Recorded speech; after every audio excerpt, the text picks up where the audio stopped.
Yesterday, looking frail and wearing a face shield, the 74-year-old D'Angelo confessed to 13 killings and almost 50 rapes. Like a movie villain, D'Angelo would also taunt his victims over the phone.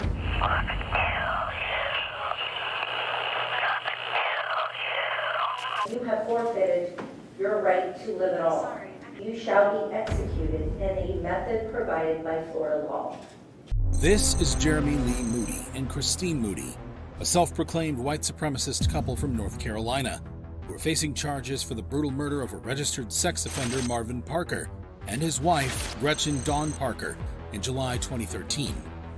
The heinous crime unfolded when a neighbor called 911 reporting a possible disturbance at the Parker residence. When deputies arrived, they found Marvin and Gretchen Parker dead, shot at close range with a .380 handgun, and stabbed. Surveillance footage led to the arrest of Jeremy, 30, and Christine, 36, who were subsequently charged with 2 counts of murder, kidnapping, and firearm possession. However, the real shocker came when Jeremy Lee and Christine Moody unleashed their madness in the courtroom. During their sentencing, the Moodys initially asked for a 30-year sentence so they could see their children and grow old together. Please have mercy on Christine tonight so we can still have a chance to grow old together as husband and wife. But their true colors emerged when Judge Lee Alford handed down consecutive life sentences. Justice demands a life sentence. This is how they responded. Jeremy brazenly taunted the victim's family.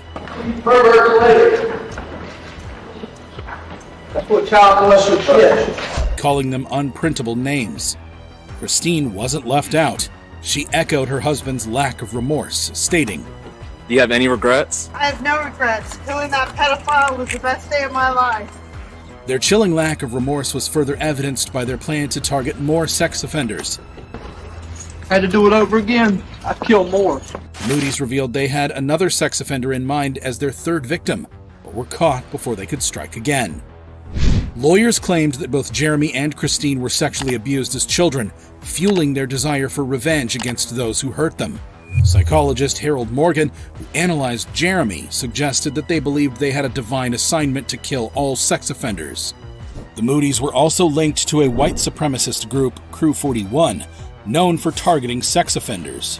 However, they denied that the Parkers' murder was related to the group. The murdering couple were sentenced to consecutive life sentences. Justice demands a life sentence.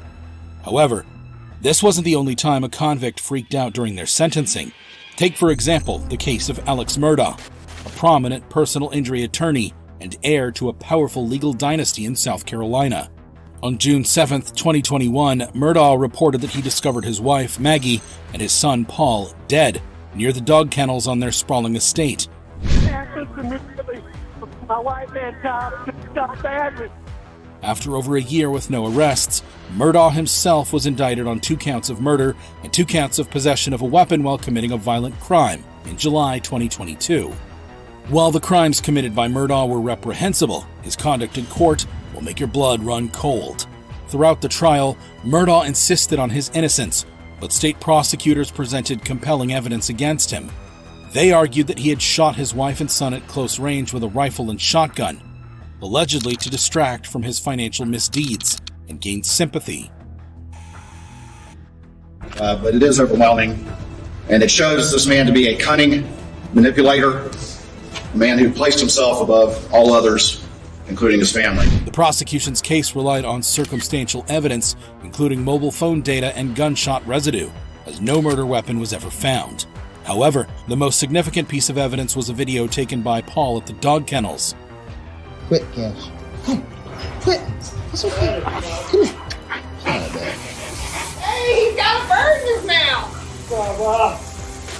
Which contradicted Murdaugh's previous claims about his whereabouts that night.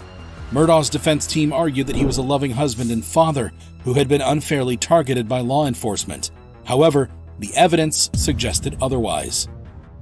In a high-risk move, Murdaugh testified in his defense, acknowledging that he was at the dog kennels before the murders and had lied to investigators due to a long-standing addiction to prescription painkillers. He also confessed to years of theft from clients to fund his drug abuse. After 20 months of denial, he admitted during the trial that he had lied. I don't think I was capable of reason, and I lied about being down there. However, he maintained that none of these actions proved his guilt and tearfully declared that he would never intentionally hurt his wife or son. I'm innocent. I would never hurt my wife Maggie, and I would never hurt my son Pawpaw. Despite his denial, a jury found him guilty of all charges after less than 3 hours of deliberation. He stood emotionless as the judge pronounced his sentence. On each of the murder indictments, in the murder of your wife, Maggie Murdaugh, I sentence you for the term of the rest of your natural life for the murder of Paul Murdaugh, whom you probably love so much. He now faces 30 years to life in prison without parole, as prosecutors decided not to pursue the death penalty. However, while Murdaugh's reaction was shocking, it's nothing compared to the utter mayhem caused by Joseph DeAngelo in court. Joseph James DeAngelo Jr., born November 8, 1945, is an American serial killer who terrorized California from 1974 to 1986. He committed at least 13 murders, 51 sexual assaults, and 120 burglaries, leaving a trail of fear and devastation in his wake. Throughout his crime spree, he earned different nicknames in the press, including the Visalia Ransacker, the East Area Rapist, and the Night Stalker. During the decades-long investigation, law enforcement faced numerous challenges as they sifted through suspects and false leads. After years of intensive efforts, a breakthrough occurred in 2018, when investigators charged Joseph DeAngelo with 8 counts of first-degree murder, based on DNA evidence and forensic genetic genealogy. The announcement also connected DeAngelo to the Visalia Ransacker crimes. The true shock lies not in the crime itself, but in DeAngelo's jaw-dropping behavior during the sentencing. Due to California's statute of limitations on pre-2017 rape cases, DeAngelo could not be charged with the rapes he committed in the 1970s. However, he faced charges for 13 related kidnapping and abduction attempts. In June 2020, DeAngelo pleaded guilty to multiple counts of murder and kidnapping as part of a plea bargain that spared him from the death penalty. But the district attorney still believed he deserved the death penalty. I honestly believe that this person, not even a person, this beast, deserved the ultimate punishment of death. Several family members of his victims read emotional victim impact statements. My father caught him twice staring in my bedroom window and tried to chase him down, but was unable to catch him. He was wearing a ski mask and pointing a gun at me, saying that he was taking me with him and that if I made any noise, he would kill me. DeAngelo fired 2 shots, hitting my dad. He then turned the gun on me as I was down on the ground. My only thought was, this is it. And put my head down, expecting him to kill me. After listening to victim impact statements during the sentencing, DeAngelo only offered a brief apology. I've listened to all your statements, each one of them, and I'm really sorry to everyone I've hurt. Thank you, Your Honor. On August 21st, 2020, DeAngelo received multiple consecutive life sentences without the possibility of parole. However, just when you thought you'd seen it all, another convict surpasses DeAngelo's wild courtroom display. Enter Armin Meiwes. In March 2001, Meiwes posted an advertisement on a now defunct website for people with cannibalistic fetishes, seeking a willing volunteer to be slaughtered and consumed. Bernd Jorgen Armando Brandes, a 43-year-old engineer from Berlin, responded to the disturbing ad. They met at Meiwes' home, where they recorded a horrifying video of Brandes consenting to have his penis amputated and consumed. Tragically, Brandes also ingested a lethal combination of pills and cough syrup. After the mutilation, Meiwes killed Brandes by stabbing him in the throat. Then I took the knife, grasped it in my hand, and after hesitating some more, I cut his throat with it. And hung his body on a meat hook. He proceeded to dismember and consume the corpse over the following 10 months, storing the remains in his freezer under pizza boxes.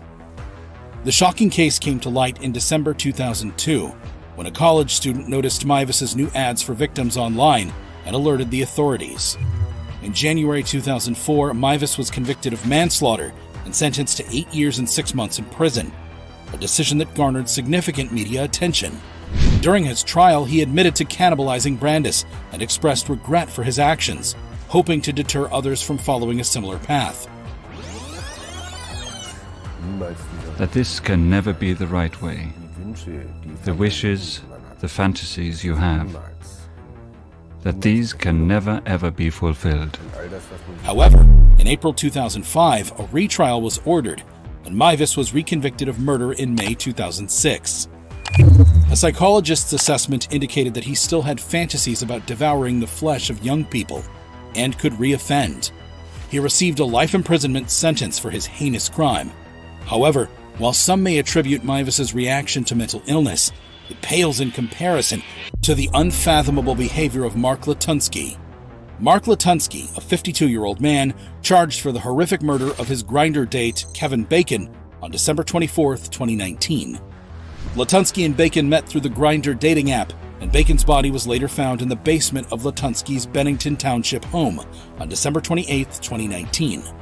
The discovery came after Bacon's roommate reported him missing when he didn't show up for Christmas breakfast. During the trial, it was revealed that Latunsky pleaded guilty to the gruesome murder, admitting to stabbing Bacon in the back and slicing his throat. Did you use a knife to stab Mr. Bacon? Yes, I did. Even more shocking was Latunsky's admission to consuming parts of Bacon's body, including one of his testicles. After Mr. Bacon was dead, did you remove part of his body, specifically his testicles? Yes, I did. In court, Bacon's family expressed their anguish. But because of someone who decided to take our son's life, that isn't the case for us. Only 25 years old and had a great career as a hairstylist and hadn't been able to graduate from U of M in psychology, even though they were kind enough to honor him his degree. Such a short life for our son, who had a lot to do in this world still. Latunsky's criminal history was marred by encounters with the police before Bacon's death. In some incidents, individuals managed to escape from his home, describing him as a terrifying and dangerous person. Despite these alarming incidents, Latunsky was not charged, leaving a trail of missed opportunities to prevent the tragedy. He was eventually sentenced to life in prison without the possibility of parole. The case exposed Latunsky's mental health issues, including major depression, paranoid schizophrenia, and traits of personality disorder. His ex-wife and former husband were aware of his history of mental illness, which led to his hospitalization. However, they could not force him to seek consistent treatment, leaving him to stop taking his medication. In court, the judge has some words for him. Serious sentence, that of life with no possibility of parole. Latunsky remained unremorseful as he was sentenced. If you thought these reactions were shocking, you'd be amazed at this video of reactions of innocent convicts set free.